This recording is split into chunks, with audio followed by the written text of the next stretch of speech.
Hey everyone, this is Daniel from PhoneArena with a Samsung S3350, a BlackBerry-esque style messaging device with a physical portrait QWERTY keyboard. It's very light, lies comfortably in the hand with its tapered edges and this pattern back here which helps you maintain a steady grip on the phone. The back also hosts a 2-megapixel camera without a flash, the speaker grill.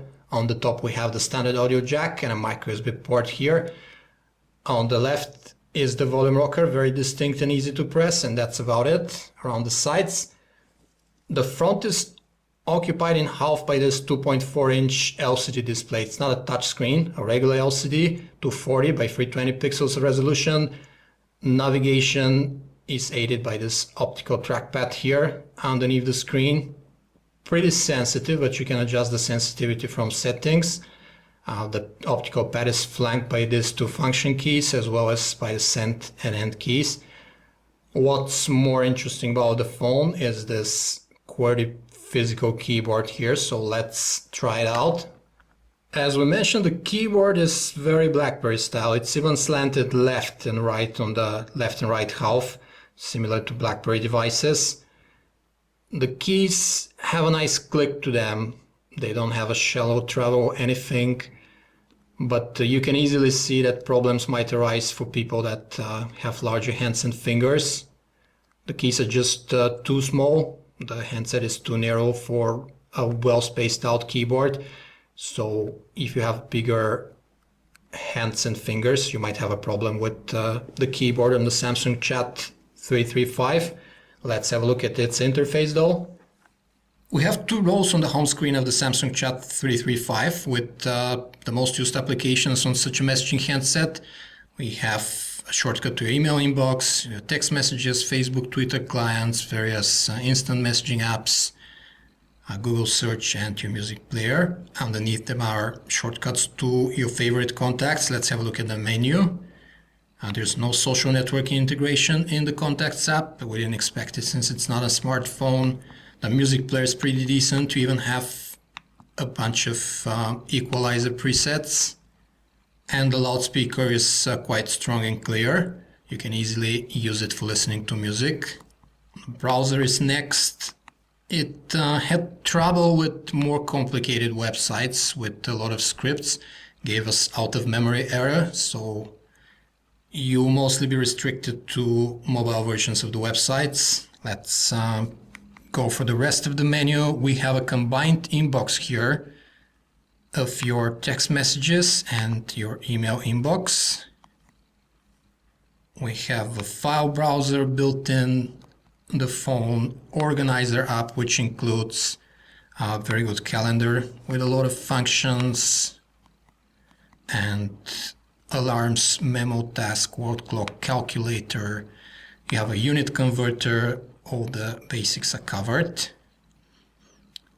We have a communications app which integrates all of the online services for instant messaging, local Bluetooth messenger, Facebook, Twitter clients, and several other popular online communities like Picasa, MySpace. We have several apps for managing the different radios on the S3350. We have one for the FM radio, one for Bluetooth devices, and a Wi-Fi management app.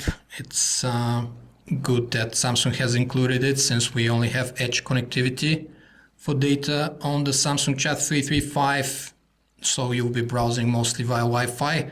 In addition, we have stopwatch, timer, a dictionary, voice recorder, and a shortcut to Google search. There's this Games and More app, which lists mainly Java-based games, which are trial versions. And if you want more, you can download some from Samsung apps marked as downloads here. Now let's go to the camera app. It has a pretty basic interface. You can switch from camera to camcorder. You can set the resolution, brightness, timer, white balance, and you can add a few effects to the photos if you want.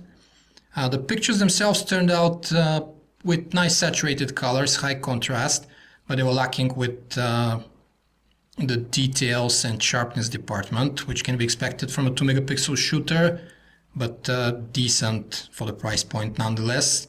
The video itself is with a very low resolution. As you can see, it shoots with QCIF resolution at 15 frames per second, so the only thing it's good for is watching it on the screen of the Samsung Chat 335. And finally, we can say that the Samsung Chat 335 is a pretty good messaging device. It takes decent pictures. It has a rich messaging and social networking integration with apps in the interface.